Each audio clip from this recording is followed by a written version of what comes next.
be the name of the Lord.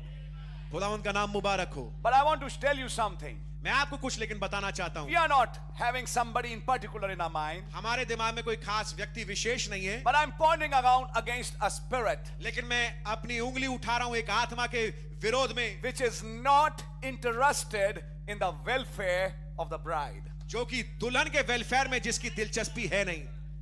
I hope you're understanding it. मैं आशा करता हूँ समझ रहे होंगे। When 200,000 evil spirits were loosed from Euphrates, जब 20 करोड़ दुष्ट आत्माएं फरात नदी से छोड़ी गई, what was the character of those spirits? उन आत्माओं का क्या चरित्र था? They never entered the land. वो भूमि में कभी प्रवेश तो की नहीं, And those who are on their way to the land, और वे जो कि मार्ग में थे, जो कि जा रहे थे उस कनान देश में, they hampered and stopped them. उनके लिए वो अवरोध बने और उनको रोकने की कोशिश करी। You'll find such spirits आप पाएंगे ऐसी आत्माओं को which will hamper your spiritual growth. जो कि आपकी आत्मिक बढ़त में रुकावट लाएंगी। They'll hamper your Christian walk. वो आपकी मसीह चाल में बाधा उत्पन्न करेंगे। They'll hamper your daily prayers. आपकी रोजाना की प्रार्थनाओं में बाधा लाने की कोशिश करेंगे। What the scripture says in the book of Daniel. Daniel की किताब में वचन क्या बताता है? By him the daily sacrifice shall be taken away. उसके द्वारा वो रोजमर्रा की जो कुर्बानी है वो हटा दी जाएगी। And you know what happened? और आप जानते क्या हुआ? We kept on applying it to Israel. We kept on applying it to Israel. हम इसको, इस वाली बात को जो हमने पढ़ा, हम इसको लगाते हैं कहां पर? इजराइल के ऊपर। The temple worship would be stopped कि मंदिर की उपासना रोक दी जाएगी by Antichrist. मसीह विरोधी के द्वारा। That little horn in the book of Daniel, Daniel किताब में वो छोटा सींग which is Antichrist, जो कि मसीह विरोधी है, he'll stop the daily sacrifice. The temple worship would be stopped in Israel. वो रोजमर्रा की कुर्बानी को रोक देगा और मंदिर की में उपासना जो है वो इजराइल में रुक जाएगी। But we didn't understand one big thing, लेकिन हम एक बड़ी बात नहीं समझ पाए that Antichrist is a spirit कि वो मसीह विरोधी एक आत्मा है which later worked in a man. जो बाद में एक आदमी में से होके काम किया। If you read the seals carefully, और अगर आप ध्यान से मोहरों को पढ़ें, first horse rider was not a man. पहला घुड़सवार मनुष्य नहीं था, It was a religious spirit. ये एक धार्मिक आत्मा थी। But in the third church age, लेकिन तीसरी कलीसिया काल में the deeds became a doctrine. जो शिक्षा थी वो the deeds become the doctrine, काम जो थे वो शिक्षा बन गए। The deeds of Nicolaitans became the doctrine of Nicolaitan. निकुलियों के काम निकुलियों की शिक्षा बन गई। Then that doctrine became a man. फिर वो शिक्षा एक मनुष्य बन गया। It became a man in the third church age. तीसरी कलीसिया काल में वो एक मनुष्य बन गया। And when it became a man in the third church age, और जब तीसरी कलीसिया काल में एक मनुष्य बन गया, then it was crowned. तब उसकी ताजपोशी हुई। But when it started in the first church age, लेकिन जब पहली कलीसिया काल में शुरू हुआ, it never started as a man. एक आदमी के रूप में कभी शुरू नहीं हुआ। पहली कलीसिया काल में It started as a spirit. एक आत्मा के रूप में चालू हुआ। And that same Antichrist spirit will do what? और वही मसीह विरोधी की आत्मा क्या करेगी? In the last days, अंतिम दिनों to में natural Israel, प्राकृतिक इजराइल के साथ stop their daily worship. उनकी रोजाना की कुर्बानी को रोक देगी। If that spirit will stop their daily worship for natural Israel, what about the spiritual Israel? अगर वो आत्मा जो है वो जाकर के प्राकृतिक इजराइल की रोजाना की कुर्बानी को रोक देगी, तो फिर आत्मिक कली इजराइल के साथ क्या करेगी? Which is the church of the living God. जो कि जीवते खुदा की कलीसिया है। That spirit will not allow you to have your altars. वो आत्मा जो दुष्ट आत्मा है, आपको आपकी रोजाना जो फैमिली ऑल्टर नहीं लगने देगी। It will not allow you to pay your vow times to God. वो आपने जो नियुक्त समय नियुक्त किया है खुदावंत के लिए, वो आपको करने नहीं देगी। It will do something that you don't spend time with God. कुछ ऐसा करेगी वो दुष्ट आत्मा की आप खुदावंत के साथ समय ना बिता पाए। Now it's now to understand. अब ये बात समझने के लिए है, Have you won over it or it has won over you?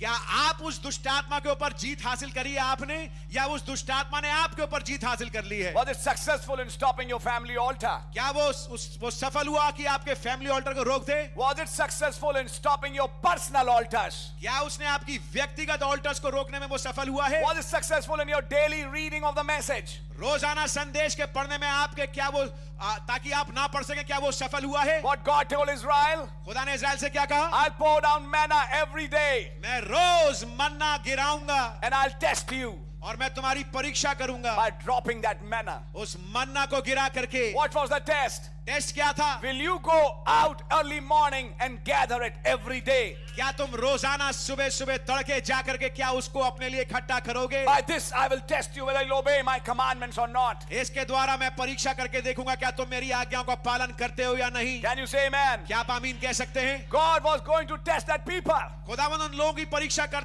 रहे थे। In a similar way today, उसी समान तरीके से आज He's saying, I'm checking you. वो कह रहा है कि मैं तुम्हारा चेक कर रहा हूं। On one hand, I give you messages. एक तरफ तो मैं तुम्हें संदेश देता हूं, On the other hand, I'm checking you. तो दूसरी तरफ मैं तुम्हारे पर चेक कर रहा हूं। Are you still holding your personal altars with me? क्या तुम अपने अभी भी व्यक्तिगत ऑल्टर्स मेरे साथ कर रहे हो? Are you spending your time with me? क्या तुम मेरे साथ समय बिता रहे हो? Are you spending time in a family altar? क्या फैमिली ऑल्टर में समय बिता रहे हो? That's right. The whole family sits together. पूरा परिवार एक साथ बैठता है। Not somebody comes and somebody don't comes. ऐसा नहीं होता है कुछ लोग तो बैठ गए परिवार के और बाकी एक आध जो है वो अपने कमरे में बैठा हो। Israel was a big family. Israel एक बड़ा परिवार था। Israel had 12 sons.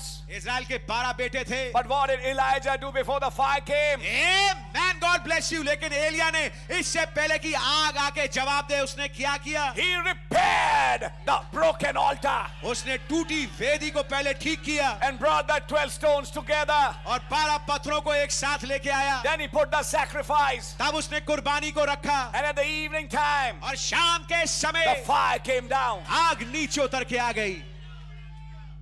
He didn't come with 11 stones वो 11 पत्थरों के साथ नहीं आया, or maybe with 10 stones. या हो सकता है 10 पत्थरों के साथ, He came with all the 12 stones लेकिन तमाम 12 पत्थरों के साथ वो आया। as a short type. एक तस्वीर के रूप में When the family comes for the altar, जब एक परिवार एक ऑल्टर के लिए आता है, all the stones should be there. तमाम पत्थर वहां मौजूद होना चाहिए। If they are believers, अगर वे विश्वासी हैं, they all should come and sit. उन सबको आकर के बैठना चाहिए। From the smallest child to the most adult man in that house. सबसे छोटे बच्चे से लेकर सबसे वृद्ध पुरुष के साथ जो कि उस घर में है। In the olden times, पुराने जमाने में even suckling babes used to keep fast. Read the Bible. Bible को पढ़िए, आप पाएंगे कि दूध पीते हुए बच्चे भी उपवास रखते थे। Read the scriptures. वचन को पढ़िए। Are you listening? क्या सुन रहे हैं आप? I'm not talking about that. मैं इसके बारे में बात नहीं कर रहा। If a sucking child in the Bible can keep fast, can't he attend an altar? अगर एक दूध पीता हुआ बच्चा बाइबल के अनुसार वो उपवास रखता था तो क्या वो ऑल्टर अटेंड नहीं कर सकता? No, he's a child, let him sleep. अरे नहीं नहीं, वो तो छोटा बच्चा, वो तो सो रहा है, उसको कहीं सोने दो। You're actually losing that child. आप वास्तविकता में खो रहे हैं उस बच्चे को।